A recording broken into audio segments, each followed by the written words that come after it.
नमस्कार दोस्तों।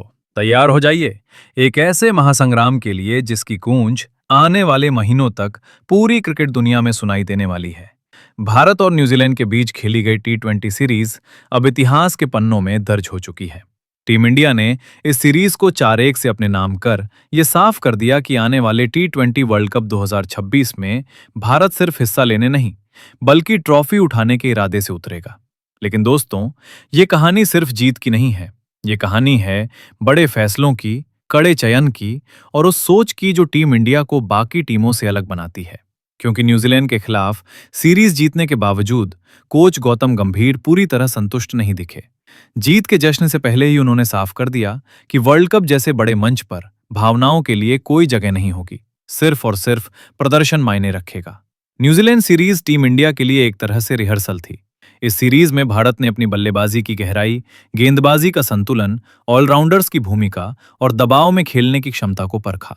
Top order ने लगातार तेज शुरुआत दी, मिडिल ऑर्डर ने जरूरत पड़ने पर पारी को संभाला और गेंदबाजों ने अहम मौकों पर विकेट निकालकर मैच भारत की झोली में डाले।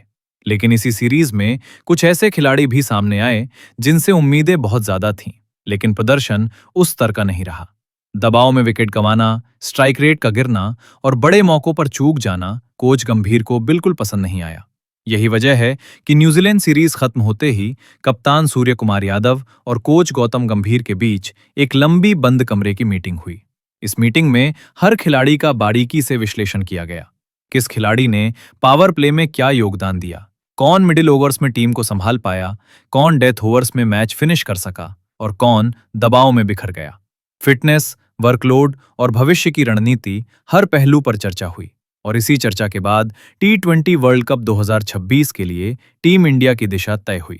दोस्तों, अब बात करते हैं टी20 वर्ल्ड कप 2026 की। इस बार ये टूर्नामेंट कई मायनों में खास होने वाला है। भारत को इस वर्ल्ड कप में ग्रुप ए में रखा गया है। ग्रुप ए को इस पूरे टूर्नामेंट का सबसे चुनौतीपूर्ण और खतरनाक ग्रुप माना जा रहा है।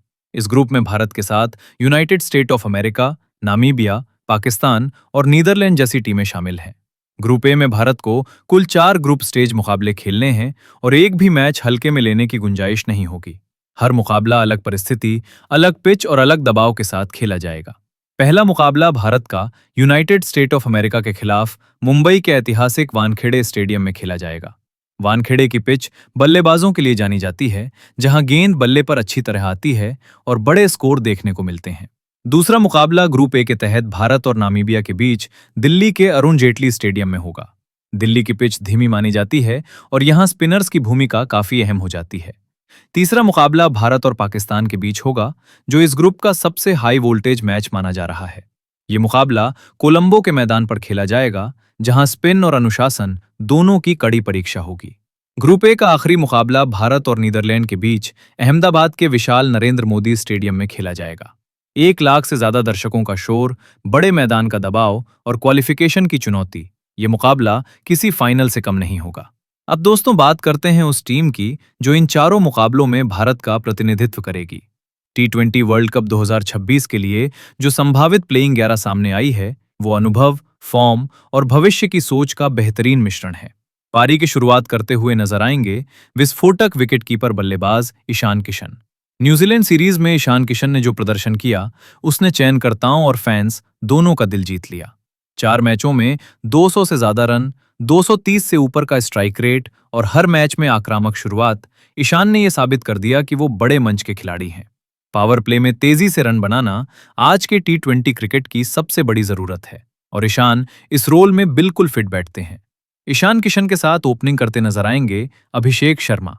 अभिषेक शर्मा ने न्यूजीलैंड के खिलाफ जिस तरह की निडर बल्लेबाजी की, उसने सभी को प्रभावित किया।